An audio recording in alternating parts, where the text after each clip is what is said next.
ये आकाशवाणी शिमला है। अब आप राजकुमारी चंदेल से कोविड-19 पर विशेष समाचार सुनिए। केंद्र सरकार आगामी शैक्षणिक वर्ष के लिए पाठ्यक्रम और शैक्षणिक घंटों में कमी के विकल्प पर विचार कर रही है। मानव संसाधन विकास मंत्री रमेश पोखरियाल निशंक ने कहा है कि सरकार को कोरोना महामारी के कारण मौजूदा परिस्थितियों को देखते हुए माता पिता और शिक्षकों से बहुत सारे अनुरोध मिले हैं। एक ट्वीट में निशंक ने सभी शिक्षकों और शिक्षाविदों से अपील की है कि वे अपने विचार मानव संसाधन विकास मंत्रालय के ट्विटर और फेसबुक पेज पर #syllabus4students 2020 के जरिए भेज सकते हैं, जिससे निर्णय लेते समय उनके सुझाव भी शामिल किए जा सके। केंद्रीय वित्त व कारपोरेट मामलों के राज्य मंत्री अनुराग ठाकुर ने कहा है कि कोरोना महामारी के दौरान आपातकालीन क्रेडिट लाइन गारंटी योजना के तहत हिमाचल प्रदेश में अब तक 230 करोड़ रुपए के ऋण स्वीकृत किए गए हैं।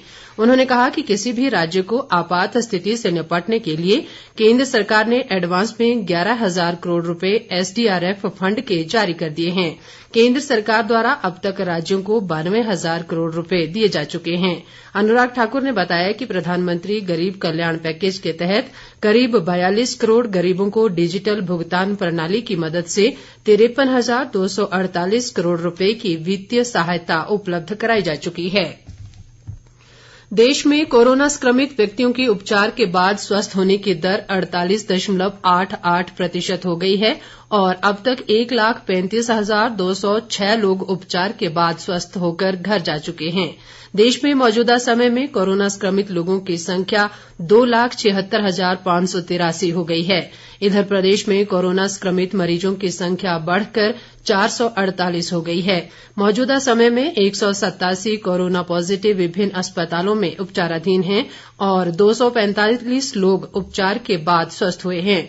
पिछले 24 घंटों के दौरान प्रदेश में 27 नए कोरोना मामले सामने आए हैं।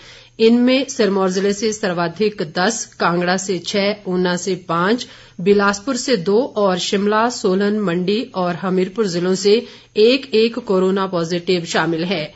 स्वास्थ्य विभाग के अनुसार पिछले कल 21 कोरोना संक्रमित उपचार के बाद स्वस्थ हुए हैं और उन्हें अस्पताल से छुट्टी दे दी गई है।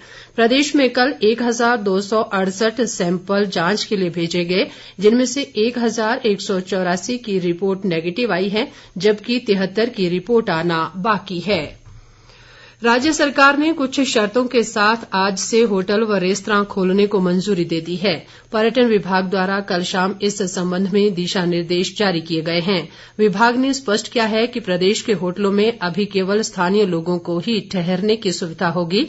हालांकि बाहरी राज्यों से सरकारी और व्यापारिक काम के लिए आने वालों को होटल में ठहरने की छूट है।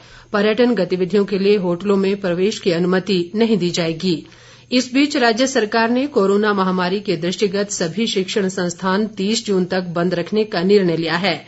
शिक्षा मंत्री सुरेश भारद्वाज ने शिमला में बताया कि शिक्षण संस्थानों को खोलने संबंधी केंद्र सरकार द्वारा अभी कोई निर्देश नहीं दिए गए हैं और इस बारे में फैसला जुलाई माह में लिया जाएगा। भारतीय रेलवे राज्यों की मांग के बाद 24 घंटे के भीतर श्रमिक स्पेशल रेलगाड़ियां उपलब्ध कराना जारी रखेगा। रेल मंत्रालय ने राज्य सरकारों से श्रमिक स्पेशल रेलगाड़ियों की आवश्यकता का विवरण मांगा है। रेलवे बोर्ड के अध्यक्ष विनोद कुमार यादव ने कहा कि राज्य सरकारों की मांग पर रेलवे 24 घंटे के अंदर श्रमिक स्पेशल रेलगाड़ियां उपलब्ध कराएगा। रेलवे ने यह भी आश्वासन दिया है कि भविष्य में किसी भी आवश्यकता के लिए अतिरिक्त श्रमिक स्पेशल रेलगाड़ियां उपलब्ध कराई जाएंगी। 1 मई से लगभग 60 लाख प्रवासी मजदूरों को उनके गंतव्य राज्यों तक पहुंचाने के लिए रेलवे ने 4,347 श्रमिक स्पेशल रेलगाड़ियां संचालित की हैं। सिरमौर जिला की काला अम्ब पंचायत में स्थित ओरेसन फार्मा कंपनी लिमिटेड के 9 कर्मचारियों के कोरोना पॉजिटिव पाए जाने के बाद साथ लगते क्षेत्र की सीमाओं को सील कर दिया गया है। उपायुक्त RK परूथी ने ये आदेश जारी करते हुए कहा है कि पंचायत के छोटा मारकंडा व सतकुंभा का खाला खड्ड के बाईं तरफ का क्षेत्र कंटेनमेंट जोन घोषित किया गया तथा काला अम्ब पंचायत के गांव मोंगीनत, रामपुर जटोन और नागल सुकेती, जबकि त्रिलोकपुर पंचायत के गांव खैरी, टोका व जोहडो को बफर जोन घोषित किया गया है। उन्होंने बताया कि इस क्षेत्र में आपातकालीन स्थिति को छोड़कर किसी भी प्रकार की आवाजाही नहीं होगी। उपायुक्त ने बताया कि मोगीनंद से कालाअंब तक राष्ट्रीय राजमार्ग खुला रहेगा। इसके साथ ही ये समाचार बुलेटिन समाप्त हुआ। हमारा अगला विशेष समाचार बुलेटिन आप सुन सकते हैं दोपहर 3 बजे। नमस्कार।